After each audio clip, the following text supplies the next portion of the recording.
Hi, I'm Sebastian. I'm a spiritual coach and hypnotherapist. Today I want to talk about intimate relationships. What is an intimate relationship? Let's get into it. So, intimate relationships could be anything from a parent, a sister, a brother, a familial relationship, a friendship, or a marriage of sorts. Not every relationship is intimate, though. We have relationships that are passing, fleeting. We have relationships that are work relationships. We have relationships that are neighbors that we're kind to and nice to, but they don't become intimate. Intimacy is when we enter past the veil of the heart and we start asking questions that mean something. Do you ever get into a conversation with somebody and you're like, gosh, I just want this conversation to be over. It means nothing to me. It's talking about the weather. It's talking about golf. It's talking about, who won this game or that game. It doesn't mean anything. It's not intimate. Intimacy goes beyond the veil. It goes beyond neediness. We have needs, absolutely, and our needs cause us to attract things and others to our lives. We have a need to connect with others. I think that's a basic human need. Most people don't feel good just by themselves. I saw a episode of Big Bang Theory yesterday, and the girl who dates Sheldon was talking about how she was before she met Sheldon and that group of people, and they showed an image of her with a cupcake with one candle, and she was singing happy birthday to herself, and she was crying. That to me is a heart or a soul that maybe has a life that is working. She's getting paid, she has a good job, she's intelligent, but she's not touching other souls with her soul, and her soul is not able to touch other people. So how do we get into that place? How do we get out of the idea of neediness and enter into the place of sufficiency for self, and also a give and take that's balanced in relationship? I've noticed in my life that in the last few years, it seems as if every friendship that first of all, my life was rife with friendships when I lived in Nashville, and they still were all very dear to me. I'm not saying that any of them are not dear to me. I'm just saying that when I moved to Florida 12 or 13 years ago, it felt as if I was moving into a place of solo. I felt like I was moving into a place where it was just God was developing a relationship between Spirit and I. And that relationship became intimate. Even a relationship with spirituality is intimacy.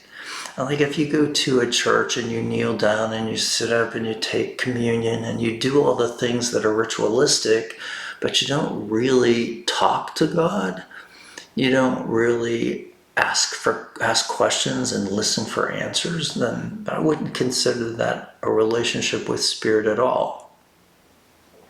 Today, when I shared the 12th session, or the 12th chapter of Theophaz, God Speaks in the Final Phase of Human Development, God was very specific about developing a spiritual relationship. A spiritual relationship is kind of what intimacy is. When I think of the closeness with the people that I have now on earth and what I've had in the past, it's always been based primarily on an understanding that we were both on a journey. in the earth, and we were connecting, or we were combining our lights to find evidence of love, evidence of God, truth, a connection with oneness, a connection with spirituality. And that happens in many ways. I was talking to a friend yesterday, and we were talking about coincidences, or we were talking about, when there's a time where you just absolutely know, like sometimes when I see 1111, I know that all the doors of heaven are opening, and God is in that moment. Yesterday when I was taking my walk, and I'll share a picture of it, I was asking a question about the Garden of Eden and about the relationship with God, man, and man's wife, man's helpmate. And we were talking about how the tree of the knowledge of good and evil was in the Garden of Eden, where all was perfect. There wasn't any need in the Garden of Eden. They were both naked. In a sense, their hearts were open. Their souls were open. Their bodies were open. There was nothing to hide behind. And there was no need to hide. And I was asking Spirit, well, what made them want something more if they had everything? And Spirit said to me, it's in our nature to want to understand everything, to want to know everything.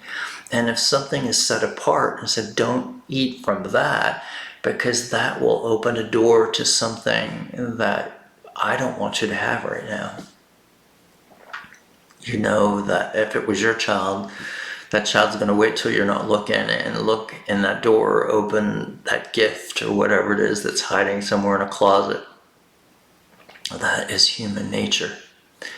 So what that did was open a portal into the earth realm from Eden, and Spirit sent them, now covered, no longer naked, into a place where they could learn the difference between what they had, which was perfect, and what they were going to have, which was imperfect, which was now a polarity. They had all good, and now they were going to face evil. Even their first children, one killed the other. I mean, almost immediately they were faced with the worst of the polarities of the good and evil that are in the earth now, as we're faced with every day. So my question, of course, is, well, if I let go of everything that the earth has to offer, and I want to make my way back to Eden, to perfection, is that portal closed forever? Can my soul ever go back to Eden? And the answer was, it was twofold. First, give up the idea that anything outside in the earth can comfort or satisfy your soul. There's only one thing that can comfort and satisfy the soul of man, and that's the love of God. That's one. And two was become like a child. And Spirit said this so clearly: a child will find his way back home. And when I heard that in Spirit, I looked down on the sidewalk and I saw this. Yes, indeed. I saw the word bow. And right next to it, someone had carved into the sidewalk beside my name the Star of David. And I, of course, saw this as a spiritual event, a time of confirmation. So intimacy is opening your heart. Intimacy with Spirit is connecting, listening, asking questions. The same thing that happens when you want intimacy with a partner or a friend here on this earth. You must open your soul and your heart to truth, to your authentic self. And with Spirit, it's the same thing. Have a good day, and I hope that helps you move closer to your spiritual walk. A few friends are going to share a little bit about a book that I wrote about clearing the clutter in your brain. I've written 2 books lately. Take a look at both. One is called Getting Older with Grace, and the other is called Zeroing Out, the Path to Peace and Power. Okay, the secret path to peace and power. Have a beautiful day, and if you have any prayers or questions, put them in the comments below. Also, I'd love if you would join our station on YouTube or friend me or follow me on any of the social medias that you see me. Thank you. Bye-bye. With the brain, with the mind, with a dream. And you need to have your brain clear for that dream to express itself.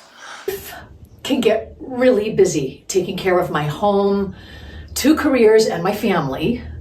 When your mind can't seem to get quiet to rest, that's when you need to use zeroing out. I can't believe how much zeroing out has helped me reduce stress.